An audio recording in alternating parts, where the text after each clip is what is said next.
President Trump held up some printouts of news articles and images that he claimed were evidence of a genocide against white South Africans. One of the images is actually from Reuters video of a mass burial in the Democratic Republic of Congo. It is shocking to a lot of people because, as I said after that meeting, based on my own reporting in this region, and especially from 15 years in South Africa, a lot of what President Trump used to justify this persecution and murders of white farmers was just untrue. And this is another evidence. When I saw him hold up that picture, I thought it looked familiar. We now know, and Reuters is confirming, that this picture of body bags is not from South Africa.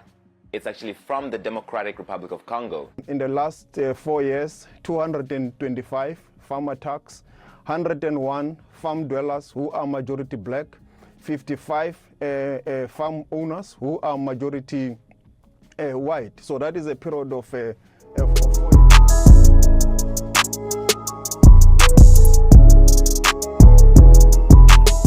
Hey guys, welcome back to my channel. This is Tony Fergie. I want to take the time out to thank all my subscribers. The old ones, the new ones, the ones that just keeps coming back because you love what you hear and what you are seeing. And if you're not subscribed, why aren't you? You know those are my little words for y'all. But guys, let's talk about this visit with Ramaphosa. Yes, in the White House. I know different people have different things to say, and a lot of people have a lot of things to say. But you have to remember, we have a saying that it says, when your hand is in a lion's mouth, you have to remove it slowly. With Ramaphosa, I know a lot of people probably say, oh, he was trying to kiss up to him or whatever. No.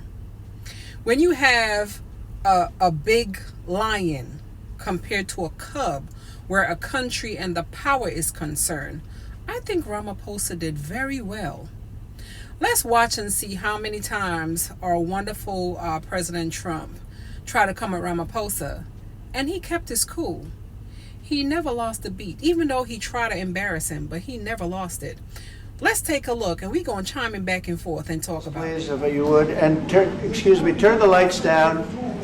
Turn the lights down, and just put this on. It's right behind you, Johan. There's nothing this parliament can do. With or without you, people are going to occupy land. We require no permission from you, from the president, from no one.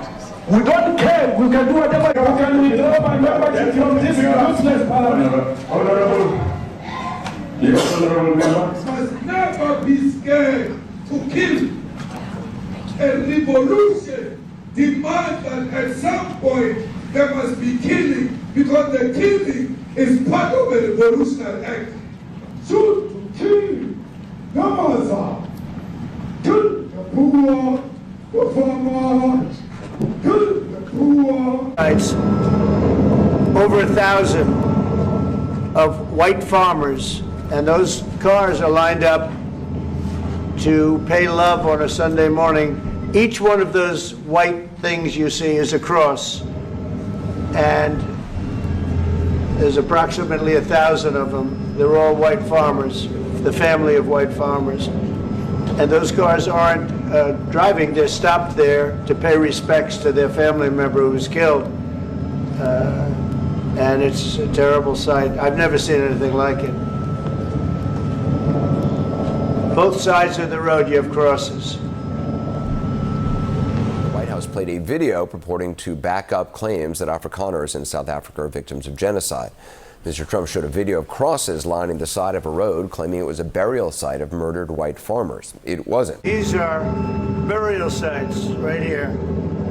Burial sites. Over 1,000. Have they told you where that is, Mr. President? No, I'd like to know where that is, because this I've never seen.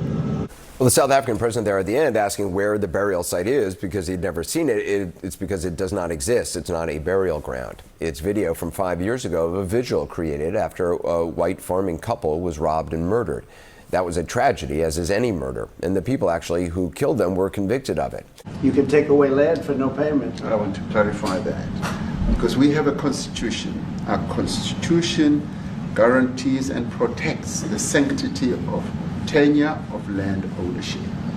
And that constitution protects all South Africans with regard to land ownership. However, we do say, because we've got to deal with the past, the government, and as your government also has the right to expropriate land for public use. And you're doing that. And we've never really gotten underway with that, and we are going to be doing so. You're taking people's land away. We have not. From them. And those people, in many cases, are being executed.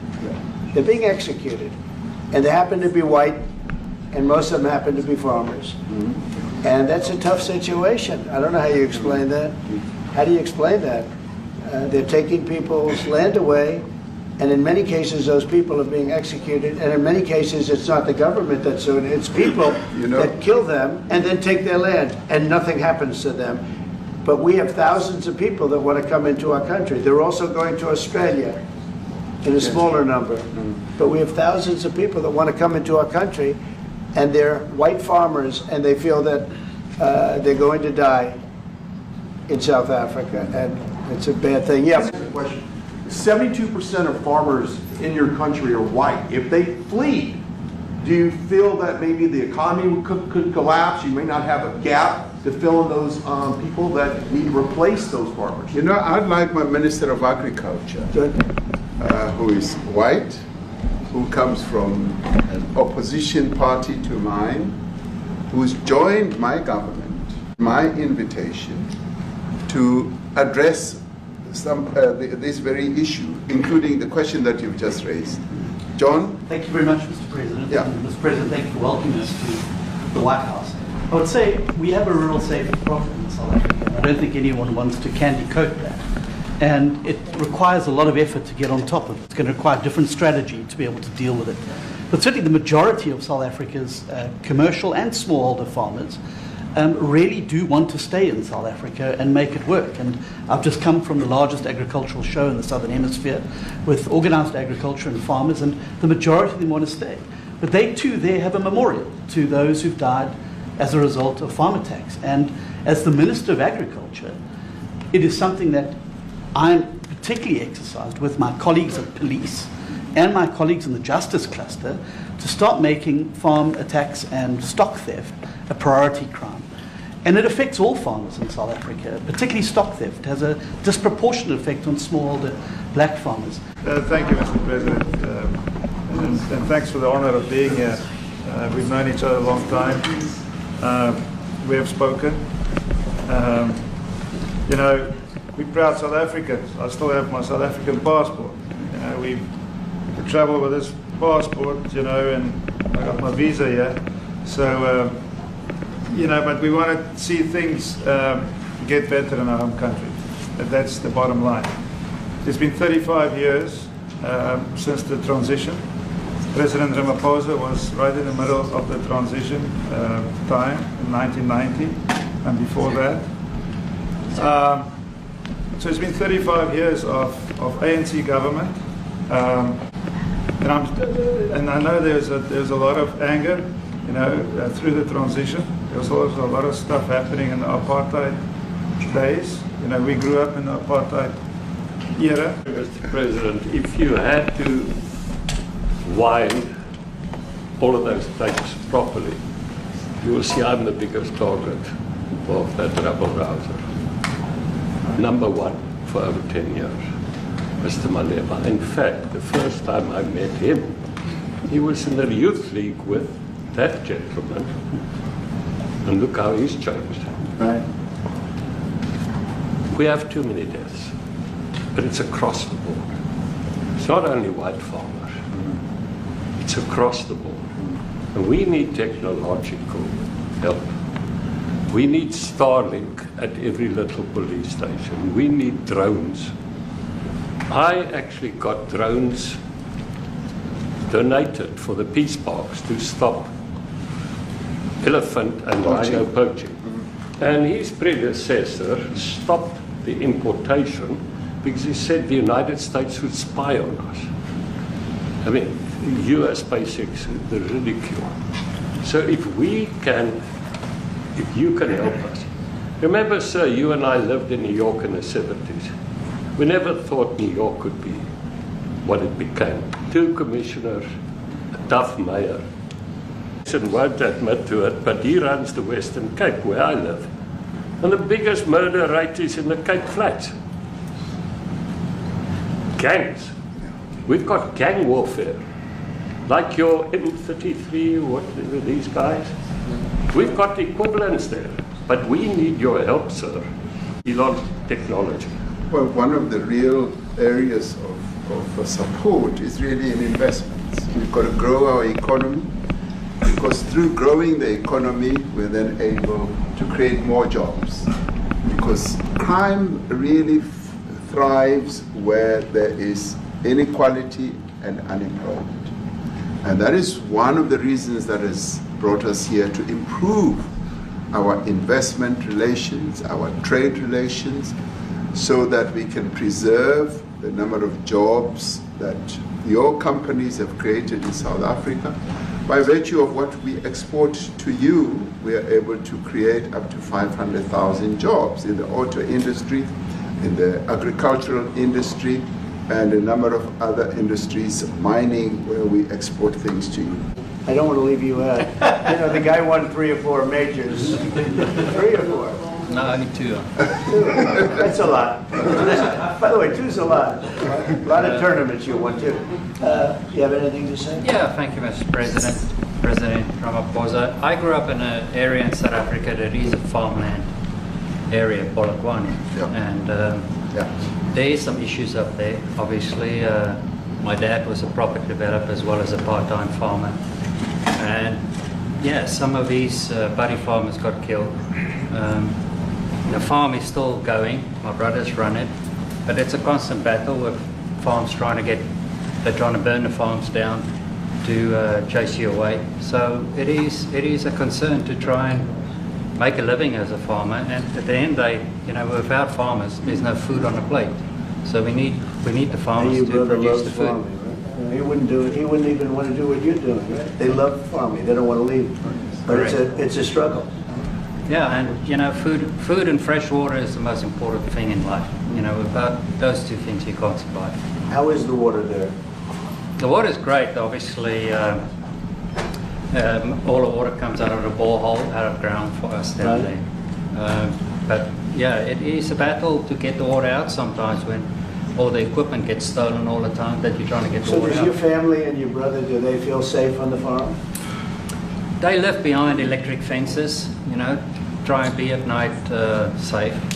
But it is constant whenever you leave that something could happen. And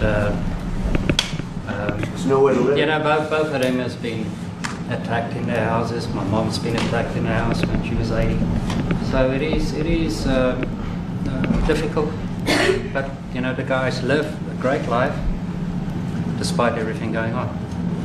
Brought along the president of the largest trade union in our country, Ziggy Solosi, because she leads many, many workers, more than 1 million, 2 million workers. And maybe we should give her a chance to say something, because she's come all the way to join us. Thank you very much, Mr. President Trump, for having us, and President for extending the invitation to us as organized labor.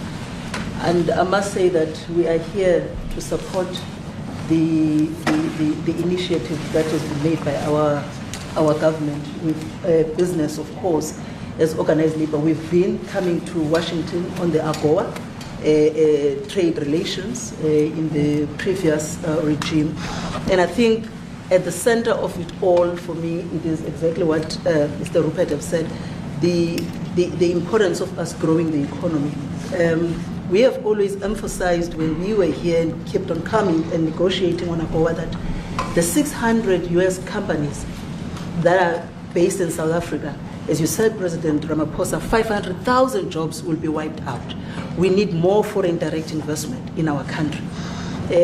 We are not just talking about those that will lose employment, but we are talking about over 40% of people that are unemployed, that have no hope of ever finding a job. And we think that, correctly, as they have said, that we need to deal with the issue of porous borders in our country, so that everyone that comes in is documented. We also need to, and I would have thought that the minister would address the issue of land expropriation and how the policy works in South Africa. Recently, President, you were preparing to come here on the news in, I think it was on Natal. There was a handover of farms, and white farmers were saying, we are donating the land, but also there's a willing buyer, willing seller in South Africa. So there is no expropriation without compensation, but it is a willing buyer, willing seller. And that white farmer was even saying, President, that the government is even paying more in buying the land than what the land is worth of. And I think those are the realities, President, that we must say that we need to address, of course, but also the importance of agriculture linked to AGOA. People rely on it, and I think, as Retief said, for survival and living. But lastly, for me, President, is also the issue of the crime statistics.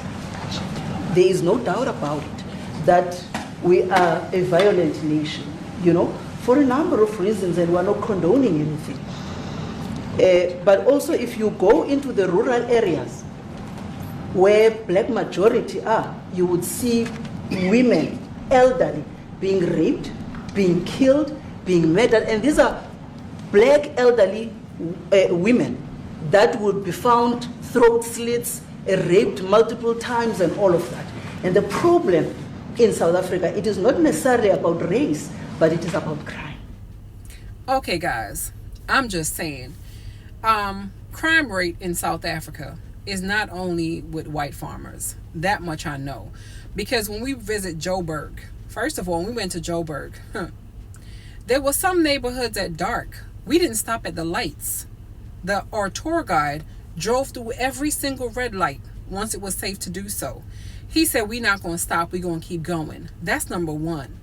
Number two, when I visited Cape Town, there were some parts of Cape Town that we were not allowed to go to. So even then, my tour guide said, no, we can't stop here. I had my cell phone in my hand. I would never forget. And he said to me, no, you can't hold that in your hand. I said, but the windows are up and the doors are locked. He said, they'll get it even with the doors locked and the windows up. So, and that's everywhere, and that's every country. Let's just be real for a second. It's just that in South Africa, it's the quote-unquote farmers. But crime rate, killings happen everywhere. It's just that the level of crime in South Africa is on a whole nother level. But I'm not going to lie. Let's give some credit to Ramaphosa, because I really think he kept his composure. And y'all see what Ramaphosa did. Listen, Ramaphosa not only came alone, he came with 4 white men. I know it's disgusting that we have to say this, and it's disgusting that he had to introduce this young man as white. I mean, seriously, I think he was some president or something of the Farmers Association or something, and he said white. He is white. When did we get to this? I mean, he can't just say the president of agriculture. He had to say the president of agriculture, which is also white. I guess that didn't shake President Trump too much. But you see, when the other 3 white men spoke, that's when he humbled himself. Because he realized now it's not just a black man talking. Now it's like, now you've measured up. It shouldn't have to be like that. And when that sister spoke, the one that has over how many millions of staff members, I love it.